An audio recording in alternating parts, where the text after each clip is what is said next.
Now, when you go to the other side, though, you had Jay Morrison with the Tulsa Fund. And again, not criticizing any of that. I thought the Tulsa Fund was epic. I was an investor. I put money in. I don't regret it. I've been to the Black House. I love it. Jay's my friend. I respect the family.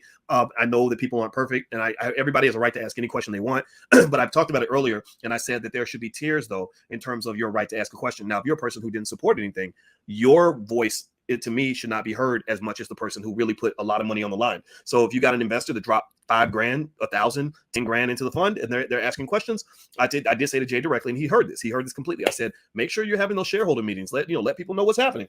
And I think smart people are going to get it. I know I got it, because when all the criticism came down on the Tulsa Fund, they started getting investigated by the SEC and the FBI, because they were like, well, when there's smoke, maybe there's fire. So people complaining, like people like Yvette Carnell and Tone, what's his face, who haven't really built anything of substance for the Black community. Honestly, they don't employ Black people. They don't know how to do that, I don't think.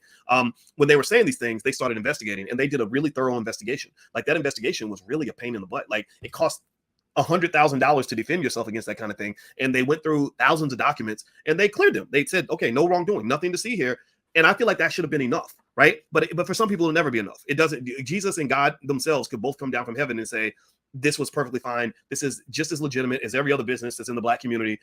You're just focused on him because he's Black. Whereas there are 10,000 white businesses that, some of whom may be doing something shady that you're not even paying attention to, because you've been trained to really focus on your own, right? You're focusing on him, but you're kind of racially profiling your own businesses. A lot of Black people racially profile Black businesses. This is not me saying that all these businesses are perfect, right? At all. But it's a thing that says that I believe that a Black man running a business in the Black community has almost no room to make a mistake.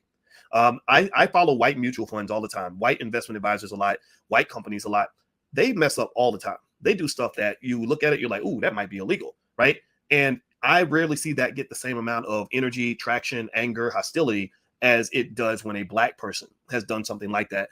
And I just kind of think we have to at least be balanced. And I'm resigned to this idea that you just have segments of people. You got people that are just jealous and mad and destructive and just hate whatever you're doing because it's not theirs, because they're not doing it. The Negro naysayer is also very competitive. He's the competitive Negro, right? Like, if I'm a man and you're a man and you're doing something that I'm not doing, I don't want to work with you. I'd rather sit back and hate on you because I'm in a competitive mindset, which says that in order for me to win, I must destroy you, right? We learned that during slavery.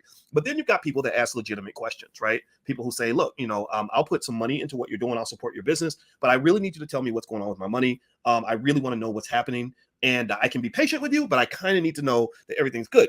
And then if I don't feel like it's good, you know what I'm going to do? I'm going to take my money. I'm going to go elsewhere, right? That's it. Like, that's the other point too to remember, is that you have the right to not support a Black business that you don't like. If you don't like the way they're doing business, there's a million Black businesses I've been offered to participate in where I've been like, nah, I don't trust the founder. I don't trust the model. I don't think this is going to work. I don't want to be a part of this, right? And that's okay to do that.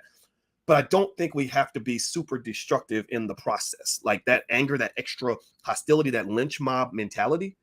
That's kind of like, it reminds me, it's like some Emmett Till-ish type stuff.